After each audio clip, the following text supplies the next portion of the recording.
Our next speakers will have another panel of the same structure as before, but I'm going to introduce people one by one this time around, except that the first one is two. So our next speakers are Alessandro Petti and Sandi Hilal here. Together in Beit Sahur, just outside of Bethlehem, they created with Eyal Weitzman, who you'll hear from later, Decolonizing Architecture, now retitled the Decolonizing Architecture Artists Residency program, which is an extremely innovative research and, let's say, kind of propositional action tank, think and action tank in a way, exploring spatial questions and making spatial propositions about the future of what we call the region. So they'll talk first. Alessandro will go first, and then Sandi will join him.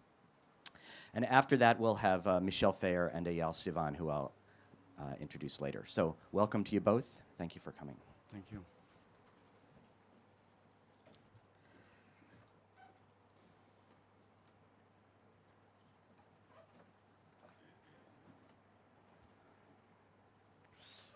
Okay. Maybe more than a lecture, I would like really to try to engage with Ariela's project and some of the very important point for also our own practice.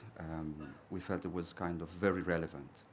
In that sense, maybe I would like to try to understand and to decline or associate the notion of universalism and humanism in relation to the question of actually what we have in common as human beings. So in that sense, maybe trying to approach this very complicated question with a little bit, I would say, simpler question. So it's like an operation. Okay. Somehow trying to understand also how we share somehow the common. And we can think the common, of course, in its kind of artificial declination and its natural declination. The natural declination is, I think, more understandable and clear, which of course has to do with air, water, and land. And then specifically I would like to come back to territory and land, and especially in relation to rights and environment. And then also the other declination is the artificial one that has to do with what we produce in common as a result of our social interaction. That's to do, of course, with knowledge, information, language, etc. There was one point that maybe I hope that we can discuss later in the previous panel, that of course link the idea of rights to that are inscribed somehow in a declaration. Now, what I found interesting when we think about the commons is the rights that needs to be activated. It's a claim. In that sense, I think it's somehow strangely more connected to the second part of the talk of Ariela, where I think she also introduced this notion of desire of political imagination.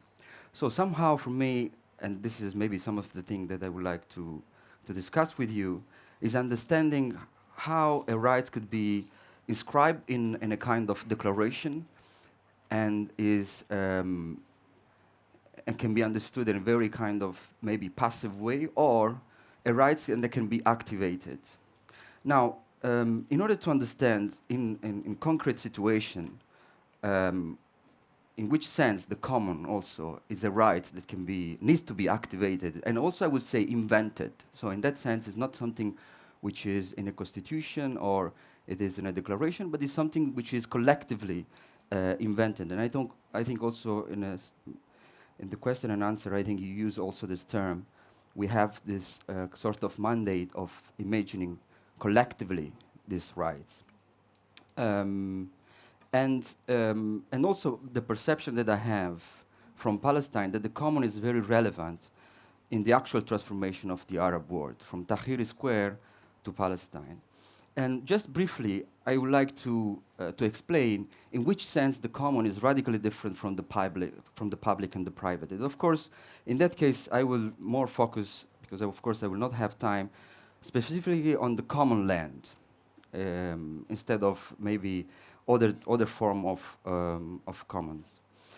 In Palestine, as soon as you talk about the public, of course, is associated to the state, and in specific case is the state of Israel. So it has a very, let's say, precise interest that also, in a way, explain, because it's radicalized, the difference between a collective interest and a public interest. So maybe we can just refer to the idea of public exploitation for public interest, but in this specific case in Palestine, the interest is not the interest of Palestinians, of course, is the interest of the state of Israel. And also this notion is so much different from the common, because historically also in Palestine, there were different forms of owning the land collectively. And in Israel, in a way, through decades, trying to flatten all this category on the notion of the public. And in fact, all the collective spaces, in a way, were places where the Palestinians slowly considered them as the space of the colonizer. Relegated, so the Palestinians in that case are relegated only to the private space. And this is why all the obsession about the land, the private spaces, and even if we think the right of return in that sense, sometimes is still very much based on owning just a piece of paper that says that you own the land. But in fact, the right of return shouldn't and must not be actually refer only the fact that you have the right because you can come back to, because you have a private property. No, it's more than that somehow. So in that sense, reimagining, let's say, this collective ownership that has been somehow flattened to the idea of a public is, in fact, this is where most of the Israeli settlements are located. This is the ways in which somehow the Israeli occupation tried to legalize. So let's say at least trying to avoid most of the private Palestinian land and trying actually to build what is public on what is actually what was collective somehow. But I would like to do that also showing some of our projects. In order maybe I hope to be a little bit more clear. This is one of our first projects that were reimagining how the settlements of Pesagot, which is located north of Jerusalem, can be used after an imagined Israeli evacuation. So on the top of the hill, on the red roof that you see here, this is the Israeli settlements, and then on the side, you have the El Bira Ramallah conurbation. Now, all this build-up area here is in fact what was before collective Palestinian land. So the Israeli state expropriated this land, and on this land, on the name of the public, built what is then an Israeli settlements. And of course, what is all around is most of, let's say, Palestinian private land. And this is one of the reasons why there is this tension between, let's say, the Israeli government and the settlers. They're trying to build outposts outside of what is already recognized by the state of Israel. And every time that we were showing and trying to propose this possible reuse of Israeli settlements, the first main concern of our Palestinian public was actually the land. This was who owns the land. This was the first, let's say, a kind of obsession. So in this specific case, for example, through a research of different archival, we discovered this map that you see here, more or less. This is date 1954, so it's before the Israeli occupation, and shows the Palestinian private parcelization of the land. And then we overlapped on this old parcelization what is actually an aerial view of the of the settlements, of Israeli settlements of Psagot. So what this imposition creates is a kind of collision between two systems of divisions. Okay, one is the private Palestinian parcelization, and the other one is the public expropriated land. The result of this collision is somehow these fragments that, of course, they, in that case, create a new kind of zoning. So what we imagine producing the fragments, we try to imagine how every single fragment can be used collectively. Starting from the assumption that before the occupation, this was a collective space, after then was declared public, but of course in this colonial regime, publics mean only for Israeli settlers. So in that specific case, we try to reimagine how would it be possible actually to reimagine these fragments as they are. So reusing somehow the houses that are there, and also understanding how these old lines of divisions are not just coming back to the, let's say, to the old private parcelization, but also trying to understand how this old line of division can be reactivated for new collective uses. And here, unfortunately, I don't have all the time to explain really what kind of uses, but just to show some of the images that are from a manual of decolonization that we produce, where we try to show how architecturally we can actually try to reimagine a collective use of single house family that were in the settlements. This first project was just a kind of speculation, but just after a year, very close to our own student residency, the Israeli army evacuated a military base called Oshgrab. And this was for us also a very interesting moment, because was really trying to understand what will happen in a kind of real situation. This is just after, let's say, a couple of months of after the evacuation, and was also trying to understand really what might look like the day after the evacuation. So together with the municipality, we start to think about this place, and the municipality implemented in this area the first public, in this sense, the first public place actually in the Bethlehem area. And it worked very well for a couple of years until on the top of the hill, because we live until a very strong, still very strong colonization area. So in that sense, the settlers around the Bethlehem, they try to occupy the top of the hill. And this is where we started the sort of graffiti battle that you might see here. This were when the Israeli settler arrived. This was the day after.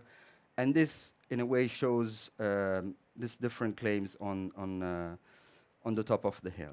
But one of the, let's say, after a few months of this graffiti battle, working together with the Palestinian Wildlife Association, we also understood how much this site actually was very important for migration of the birds. That's from Lebanon, flies over Palestine, and sometimes actually they just stop on the way. So with them, we try to imagine actually how we can continue, in that sense, the destruction of this building, creating holes where actually the birds can nest there. And this is also, I think, is somehow also connected with one of the comments or the connection were made before between, let's say, the relation between human rights and a possible also environmental justice. In this case, in a kind of ironic way, also we say nobody somehow care about Palestinian human rights. So the idea was actually trying to understand, to develop a model and try to claim, in this sense, the rights of the birds to nest in this area. So since we are in two, I have already my 15 minutes. So I will leave it to Sandi. I think one of our, let's say, complicated, very complicated project, but in a way very interesting in order to understand in which way actually the common can be thought in relation to the refugee camps and the figure of the refugee. Okay. We'll come here. Yeah. No, okay. I am the second half of the of the lecture. Okay, I need to. Okay. Once upon a time in the 50s, exactly after the Nakba, written in the book of Ilyas Khouri in his novel Bab al-Shams, very nice novel describing this moment of Palestinian refugees, especially in particular way in Lebanon.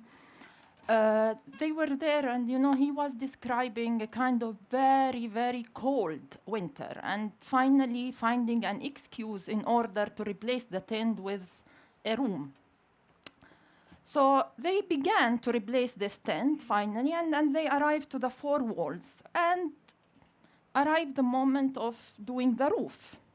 And then at the sudden, they realized that they are building something, no? They are building the camp. So when they arrived to the roof, he described this assembly of refugees all together, sitting from all over Lebanon, sitting all together in this assembly and discussing if they have to build the roof or not. And of course, it's a very problematic question because everybody says, what's the meaning of building the roof or not building the roof? Building the roof means giving a kind of normalization to this camp, to normalize the image that this camp have and to make it part of the city. So they decided finally, and this was a kind of final decision by all refugees, Palestinians, that they have not to build the roof. And they decided instead of building the roof to put the zinco lusters there. And of course everybody was questioning how difficult it is to live under the zinco roof in the summer days of Beirut.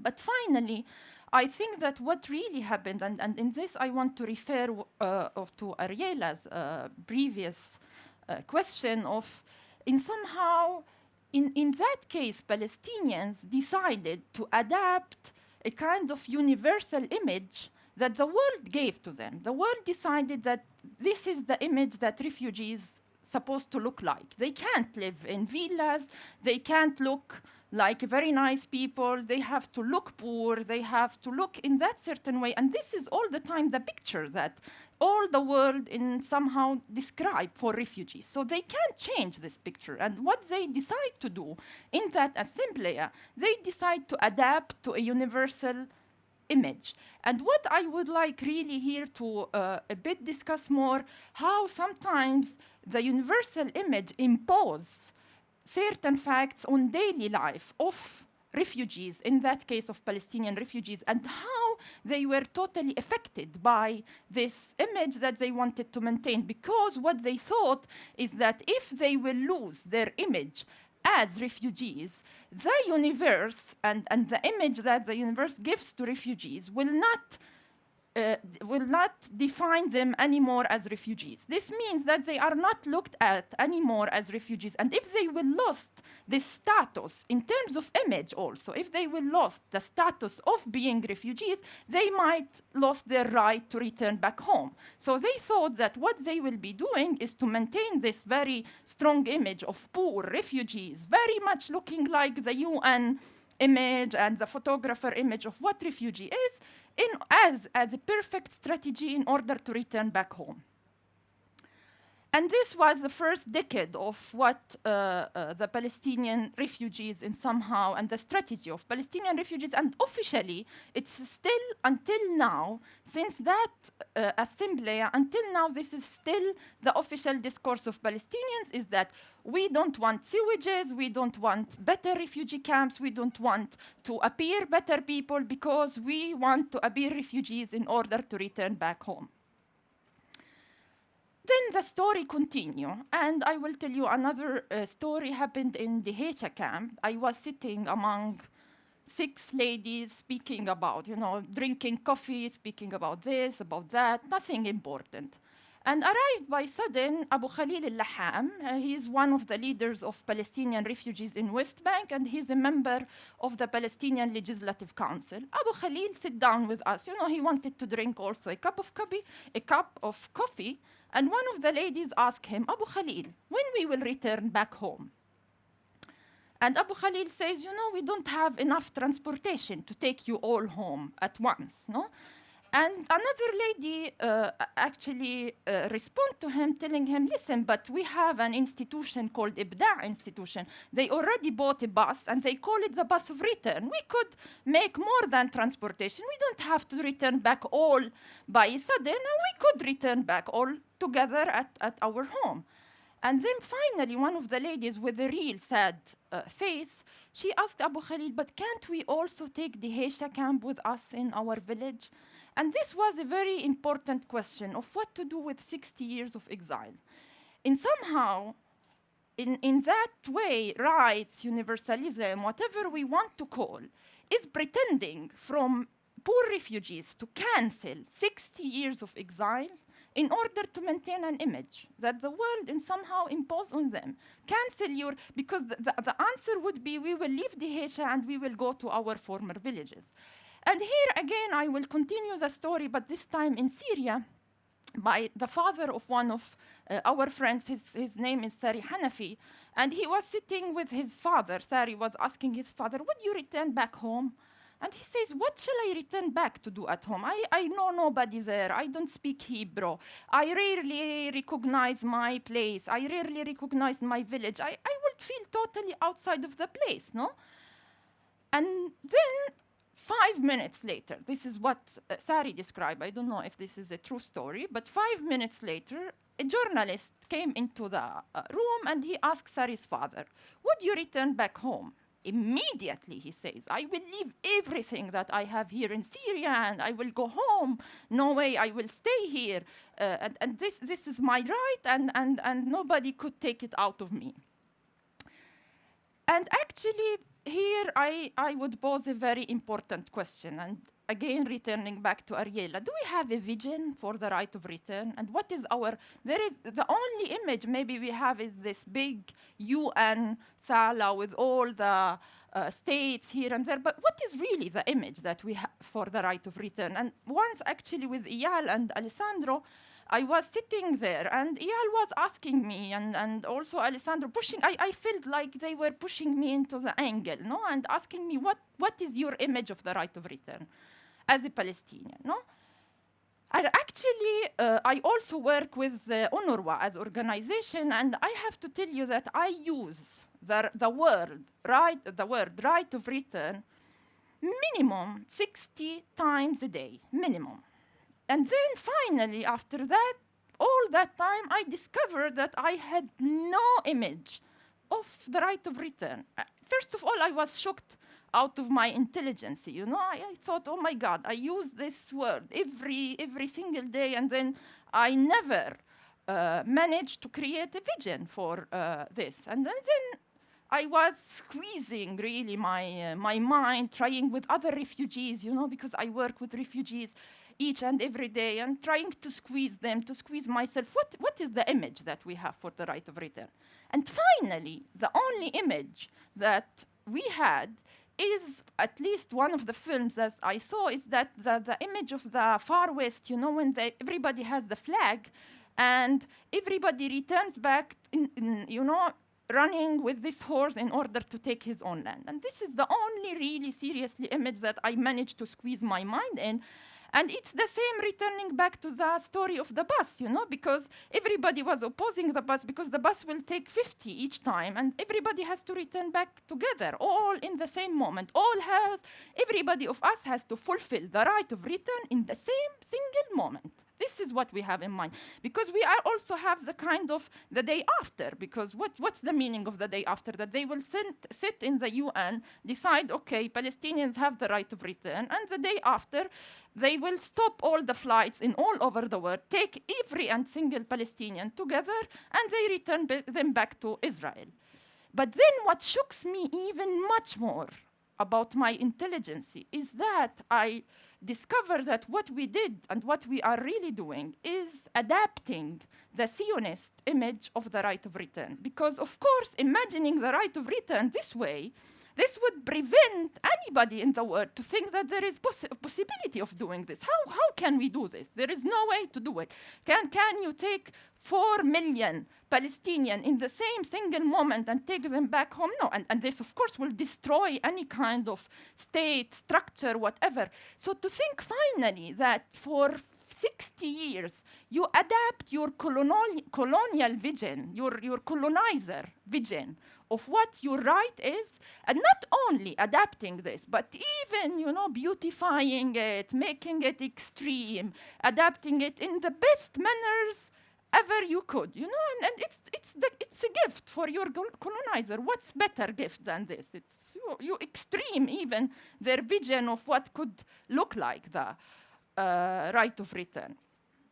But then, I was a lot of times shocked by myself and my intelligence and all this stuff. But now I will tell a nice story, because otherwise I have to finish with a nice story, because otherwise I might appear very much negative, which I am not. So, and I will tell you the story of the Phoenix.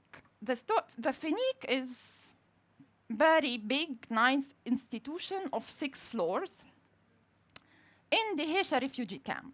What I can tell about the Hesha refugee camp, that it does not in somehow reflect any universal image of a refugee camp. You go to the Hesha refugee camp, 1 kilometer square of a camp with 40 institutions. You can imagine it, 40 NGOs located in 1 kilometer square. Everybody is doing his own activities, 50 activities here, sport.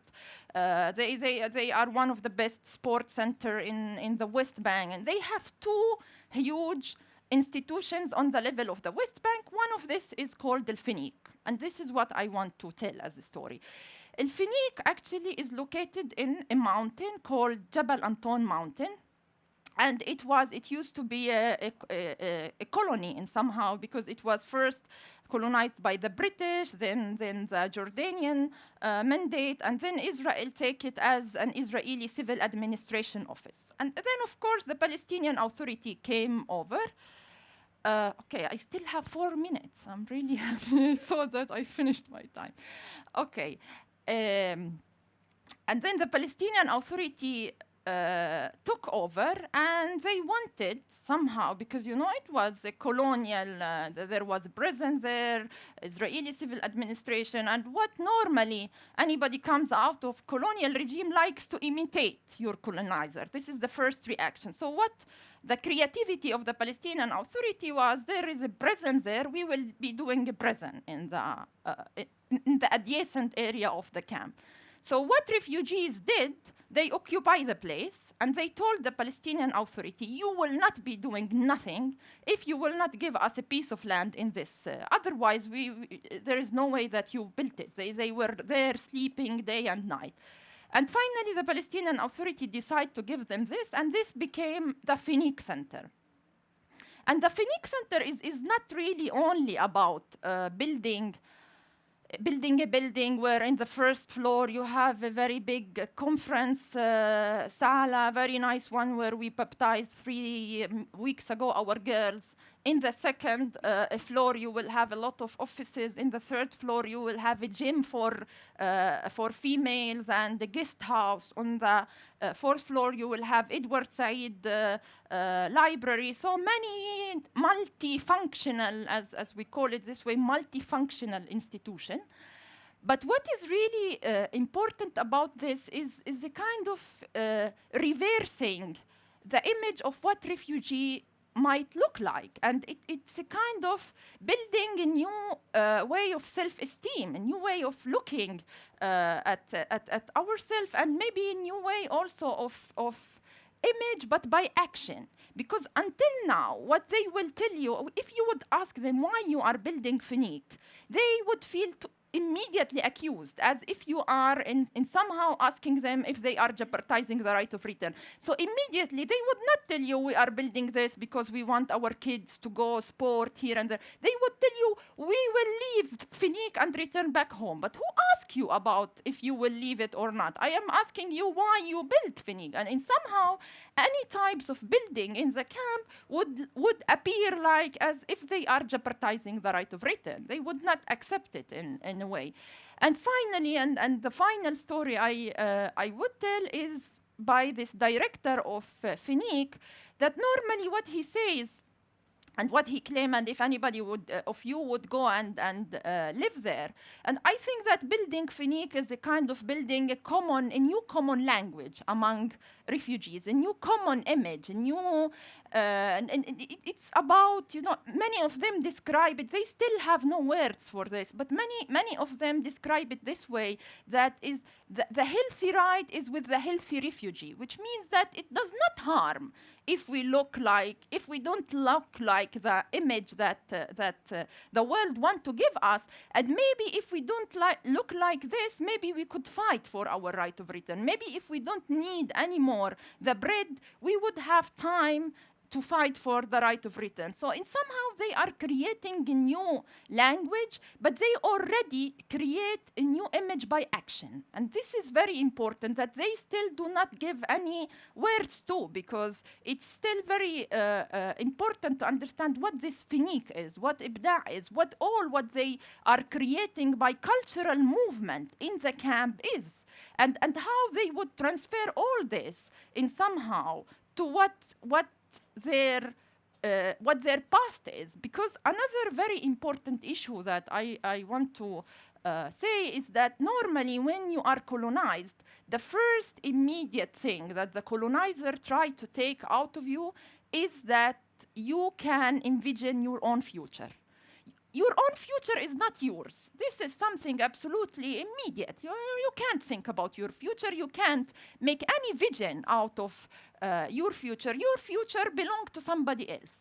And I think that what is really important here is that refugees in somehow are taking in hands their own future and reshaping it in somehow and creating a new common, a new language, that they are not still able to describe by words or through any international right or whatever, any international image, but they are building this by action locally. And here I would refer to what Ariela says. It's very important that the role of art is to look at this and understand how this image, how to help them, and they recognize this. They understand that they are in a need of a kind of new creative way to describe themselves, because they also tell you that they are so bored of their way of representing. They cannot afford it anymore to all the time show the keys, all the time show the documents. They did, in Bethlehem area, they did the biggest key in the world, and it's already in Guinness book. So what else? What else to do? And in somehow they arrive to the point that they are in need of a new language or new vision or whatever call it, that the world is not giving to them. That in somehow it's not even recognized by the world. But I think that here it is very, very important to understand in somehow how we as a studio or many others as artists, architects, whatever, could in somehow, because I think that all the time the attitude is we will go and help them.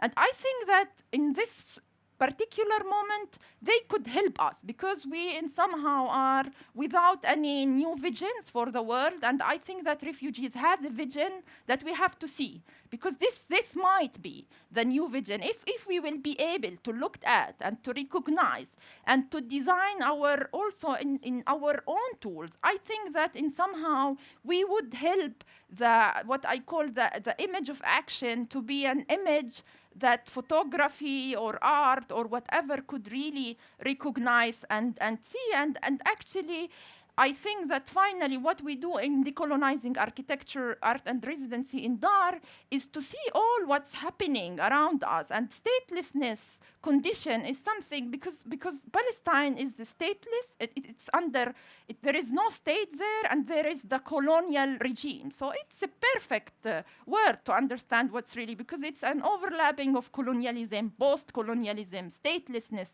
So to understand in which way Dar, decolonizing architecture, art, and residency, could help into understanding, and simply we are not creative enough. What we are doing is as simple as that, to read what's happening and to try as much as we can to give a new image of something that is already happening, and this is what refugees are in somehow asking for us, and this is why maybe Alessandro begins by saying that this is one of our most difficult projects to do. Thank you.